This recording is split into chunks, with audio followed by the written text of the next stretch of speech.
You also mentioned this, what was it called, political correctness and things, so you can't talk about it. And it was very interesting because I mentioned the George Zimmerman case, and then people call me racist. And then I mentioned the eugenics agenda of Planned Parenthood to exterminate the blacks. And then they said that I can't comment on it because I'm not a woman, and it's a woman's right to choose. And so I wrote this Facebook post: white people can't talk about black people. Men can't talk about women. Sick people can't talk about medicine. Laymen can't talk about the law. Poor people can't talk about business, and so on. And all this is a mechanism to keep people fighting with each other so the super elite billionaires can get away with exterminating us and making off with all the fracking money and power.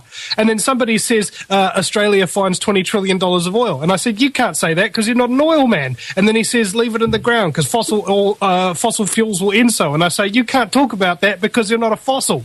And another guy says, and we the people paid for the power utilities that they somehow sell to privateers, and sometimes they still are public owned. Then the thanks we get is an overpriced service that we own. Something is wrong here. And I said, but you can't say that because you're an electricity consumer. And he says, yes, great point. Madness rules the day. And I said, you can't talk about madness because you're sane. And he says, can I say that because I don't rule, but I may be mad, damn mad. And I said, you can't ask, can I say that, because you can speak. And he says, lol, so are you saying I can't have a say? Damn, I thought we lived in a free country. Maybe it's only a free country if one shuts the frack up and has no opinion. Why, if that were true, would we have a police force full of muck, a corrupt judiciary, an elite banking oligarchy, and generations of disenfranchised and disillusioned people? And I said, you can't say that because you're not part of an elite sociopathic scumbaggery clique that abuses and rapes babies while donating to children's hospitals. And he goes, dole. And I said, you can't say that because you're not Homer Simpson. And he goes, bugger. And I said, you can't say that because you don't drive a Hilux pickup truck.